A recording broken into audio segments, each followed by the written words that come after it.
Hi guys, welcome. Thank you guys for joining me. I really wished I had Semi Girl right here beside me, but I don't. Guys, I apologize for being here. I honestly don't even know if I will be. I'm just talking. I don't know if I'll even post this. I just had some things on my mind that I want to talk about, and no, I don't feel. I don't want to get up. I don't want to sit up. God is good. God is very good. God is very good. So, guys, I have so many stories I want to tell. I have so much I want to talk about. Today, I'm going to talk and we'll see where this ends up. I've told in a million stories before, I've told about how on Wednesdays when I got home, I was going to get a whooping and 2 pieces of cornbread because we had beans every Wednesday and I wasn't going to eat those beans. I can remember getting a whooping because I was sitting at the table on a weekend, sitting at the table, and my dad came in and out the back door where the table was, and I've been sitting there for about 2 hours after everybody's already gotten up with those 15, 20 pork and beans on that plate. My dad came through the last time and he said, "Hey, I come back through here and them beans not gone. I'm gonna whoop your natural ass." His favorite words, natural ass. So, say less, Dad. He went back outside. I sat there a while contemplating what I was gonna do. Lord, I could not eat those pork and beans. To this day, I can't eat a pork and beans. Oh my God, who does that? And so I put the pork and beans down my pants. And as I just got through putting them down my pants, putting the plate in the sink, my dad was coming back in through the back door. And now I'm walking out the kitchen, so my dad's walking behind me. And them pork and beans just falling out my shorts. I got a good old whooping in. So I remember when I got to, what do you call it? To prison. I remember in prison being so hungry that one time me and my girlfriend we went down there to eat and it was beans and greens on a Wednesday and pretty doggone hungry and the first time I didn't have any sugar. Those beans and greens, oh my God. Oh, they were so awesome. They were so awesome. And then from then on, every Wednesday, I'd be the first one in the line with my 2 packets of contraband sugar in my top pocket. Beans, greens, they had the beans, they had the onions, they had the jalapenos. Oh my God. Oh, sometimes they would even have okra. I mean, it was the trimmings, man. You can't talk about. Boy, howdy, that was pretty good. Boy, never say what you won't do. So I never thought I would eat beans. One time, I was in California, and what do they call it here now? Well, nowadays, or back in the day, they call it gangbanging. I don't know what they call it now. But when I was in California, they called it bunching. Bunch of motherfuckers get around you, they bunching you. Alright. So, I've seen plenty of people call themselves getting bunched by this white girl named Eva. And I always knew. Eva and I always sized each other up. Wondering if we can take each other. Now, I'm going to give Eva her props. I done seen her fight because Eva was a hoe, a real hoe. She was a white girl, and she been with that nigga she was with since 1902. Eva done fought them all. That was she was to be reckoned with, but she never knew whether she could take me, and I would have took her because I won all my fights out of fear. And what she didn't know is, yeah, I'd have took her because I had some fear. I had fear whether or not I could whoop that girl. And if I got fear, always, I'm going to come out on top. I have in the past. Now, God got you. I ain't fighting none of you. But at any rate, Eva and I always sized each other up. And I seen her bunch people and things like that. So uh, I so that's how I felt about her. And she knew that I was scandalous, and I would come up, and so we really had some kind of mutual respect for each other. Having said that, I got out of jail one day, and I went to right there in Hollywood. I went to where all the drug addicts. I went to the Dope Hotel, what I talk about all the time. Can't think of the name of it right now, but I went to the hotel where all the druggies are supposed to be. There was nobody there. You know, Eva was even. I could tell she walking upstairs. She was looking for someone, and we started a conversation.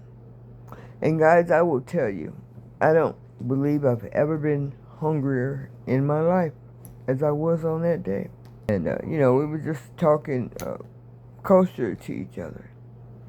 And I said I was hungry. And Eva said, "You're hungry?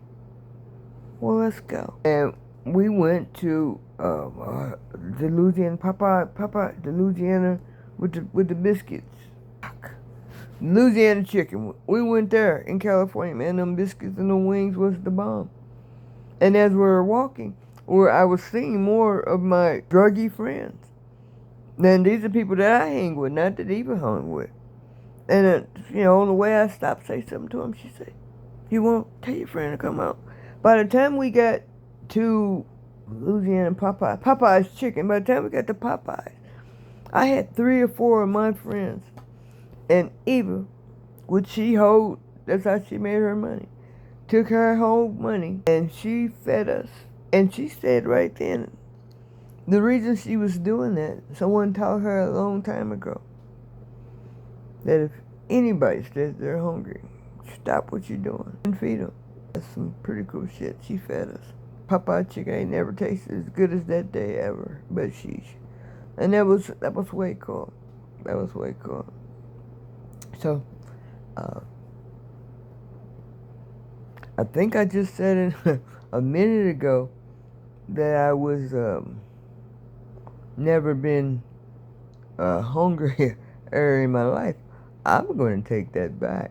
Before I'm going to take that back, I'm going to tell you a time when I know I had to be hungrier. Gotta go with me. As I tell this one, I was in California. I can't think of his last name. I met this guy, and I introduced him to drugs, to crystal meth. He had no business he just found himself where we was. And I was the one that latched on to him. You know, everybody, he was gonna somebody was gonna get him. I got him. First date. "Hey, what you doing here?" This guy, his name was Harold, and he was a junior. His father was a congressman in California. His father had a big old estate in Pasadena, but he was always in D.C. working. And so I met Harold. In his father's house, they had a swimming pool in the front yard. But in his father's house was his sister stayed there. Harold was in his 20s. But his big sister stayed there. And 3 more teachers that she taught. They all taught at the same school. You know, so they all living in the rich man's house, yada, yada, yada.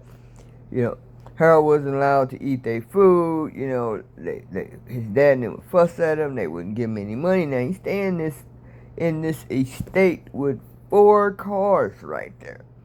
And they tell Harold he can't drive none of the cars. Nothing can happen, yada, yada, yada. Can't eat none of their food. So Harold took me to his house. And I'd be like, "Man, let's eat this." "Oh, no, I can't eat this. And I told it, Harold turned his back. I took all their food up. Everybody had a shelf. All 4 different teachers.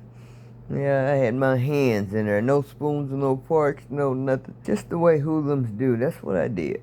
All in their stuff. But And so then we would go and be in the senator's house by daytime, and I was just in awe, just listening and learning about what's going on in Harold's life and these rich people's life here. You know, it's my lick. It's my very own lick. I already know that, but I'm just listening and learning. But I'm trying to get Harold to sell. You know, come on, man, let's take some of this stuff to the pawn shop. I'm actually in the house, sleep. We'd have made this bomb-ass pallet right beside the bed where his dad would even come in and say, he would come in and say, Harold, I've told you, just go apply. You go apply, I'll buy you any car you want. If you go to school, Harold, I tell you, you don't have to worry about rent for 5 years. I just need you. Harold, I need you to go to school. He said, okay, Dad. Dad slammed the door, leave. We'd hear Dad leave very early the next day. Never would stay in our house. Nobody would know that I was there. I'd be there days at a time, and nobody would have any idea in the house while they were in the house. But I really did appreciate that rest because that's all I could do was sleep. And oh, I so needed it. But I believe it became what do you call it? Summertime. Yep, it was summertime. And the teachers were at the house. And they weren't leaving much in the refrigerator because as far as they were concerned, Harold was just so disrespectful, eating all their food. And they kept, they just start throwing it all away. It wasn't Harold. Harold didn't touch their food. He told me not to touch it. It was me. So they just started leaving the empty refrigerator. And then they were there at the house. So Harold said, I got an idea. He says, I know, we're going to eat. I do it all the time. Have no idea what you're talking about. We go to a shopping center. And, hold on guys. We go to a shopping center. And back when they still had cigarettes out, you know, we walk in Walgreens, all the cigarettes are around the corner. Well, we would creep around the corner and we would steal probably every brand of cigarette except for the ones we wanted from around the counter at a Walgreens and whatever drugstores they had. And then we'd be able to smoke. But smoking a cigarette on an empty stomach became hard to do, guys. And I can tell you, I remember us going to the estate, and there's absolutely no food in that estate because those teachers were pissed. Harold didn't have a dime. His dad wasn't going to give him a dime. I never have a dime. I live off of the street. You know what I'm saying? Shit, you know, I hit licks. I don't have a job. And we were hungry. And it got so that we couldn't even go to Cuba, back to the house. We couldn't go back to the house because the damn teachers would never leave on this damn summer vacation. And so, I'm telling you guys, Harold had been doing this for quite a while. Because Harold said, no problem. We go back to the estate, he go around the what do you call it? Garage-like area, and he comes back, and I have no idea what he have. And, you know, when I think about all the, I just was not scared of Harold. I'm a very scary person. And I'm not going in no parks after dark. But me and Harold, we went to the park. What is it, Griffin Park? Forest Park? Forest Park is St. Louis, Griffin Park. In Los Angeles, we went to the park. And Harold pulled out from that, what I know now is like a duffel bag. He pulled out a tent. He set up a tent and we slept in the park in a tent. Still hungry. Haven't eaten for a couple days now. I don't even want any dope. I'm so hungry. So today, Harold says we're going to eat. So he kept mentioning the time. I don't know, maybe he had a watch on, whatever. But he kept mentioning the time. The time was important. What time is it? Okay, hold on. I'm trying to figure out how we're finna eat. Now we're by this drugstore where we've been stealing cigarettes at. You know, we got the tent back put in this bag, you know, and we're hiding behind dumpsters, and they keep talking about checking the time. And I don't really know what's going on. Hold on, hold on. I'm like, man, what the fuck are we doing back here? Hold on, hold on. And guys, all of a sudden, he says, shh, there it is. I'm like, what? What? Go around the corner. He raised up I heard the dumpster, you know, trash dumpster thing go. He raised up the trash dumpster thing. And guys, if this wasn't the best damn Big Macs I ever had in my life, you know, they had to throw them away every 10 minutes. Yep. And we hung behind them damn dumpsters. When I think about, and I'm not going to say it because I can't get it out my mouth right now, but when I think about the hygiene things that could have been in there with them Big Macs and quarter pounders, but those were the best Big Macs I ever had in my life. Ha! Indeed they were. And I was hungry. And guys, that's only 3 days hungry. That's only 3 days hungry. And I didn't have to be hungry. I could have called up on my family. I didn't have to be hungry. I mean, I was in the streets by choice. I was. And not too long ago, about 6 months ago, actually, I think it was Christmas time. Thanksgiving, Christmas time. I had the opportunity. I got really, really sick. I wasn't taking my medicine. All kind of things was going on. I was going through at that time. Just past Thanksgiving, Christmas time. And my brother Steve came in. Man, guys, I'm gonna tell you, that man came in and he took care of me. He fixed it. Got me on my meds. Got me to eating right. Got me out the house. He did it all. I mean, this dude.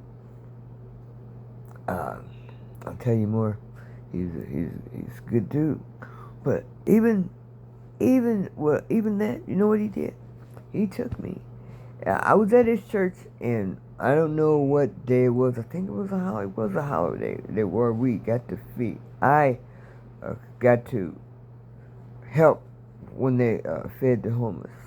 Do you know how stoked I was? Man, I was just stoked. That was like the most awesomest thing to be able to give back. And to know those people are not there by choice. You know, they're not there by choice. They aren't. So guys, let's keep giving. Let's keep looking out for them. Alright, in all of our cities, it's getting worse and worse and worse. You know, let's keep them in our prayers. You know, let's feed any and everybody that says they're hungry. But let me tell you guys something. And this happened to me just a few years back. And a couple people were calling me and telling me that they were hungry. You know, and so I would go buy them groceries, do this, that. And when I realized that when they were calling and saying they're hungry, they meant they were Chinese food hungry. They were Pizza Hut hungry. Excuse my language, but I'm finna curse. To all you grown ass motherfuckers that want to call and want to say that you're fucking hungry, and then when we go through loops and whoop, and then we pull out half our damn groceries in the house and we hand it to you, and you take that shit and you leave it. You don't appreciate it. You know what I'm saying? Because that ain't what you wanted. What you wanted was Pizza Hut and Domino's or whatever restaurant food you can have. You grown ass motherfucker. Don't fucking call me for no fucking food off from no freaking restaurant. And I'm not talking about the love of my life. I'm talking about the rest of you motherfuckers. I forgot what I was talking about. I apologize. But anyways, guys, let's please forgive me for cursing. I guess I probably won't throw that one out there too. I don't know. But funny. I have to see if I close my eyes. Um, my grandson has been calling me, and as soon as he says, wake up, open your eyes." I'm not asleep, boy. And so, you guys, this is just another one of those times I wanted to run my mouth. I just don't feel up to sitting up. And just because I have a bad day, it's no big deal. It's no big deal. You guys, I don't know what I expected, but I did not expect to feel this good, and I know it's only God. Yeah, I'm sick. Yeah, I've been puking all day. You know what I mean? But I think I see a partial smile on my face. And no, my hair's not done. My petition's not answering the phone, and my give a fuck is broke. And that's just me keeping it 100. My give a fuck is broke. I'm gonna get my hair done tomorrow, though. God is good. God is good. And I thank you guys. If just one person listened to me, that's cool. Hey, take care of yourselves.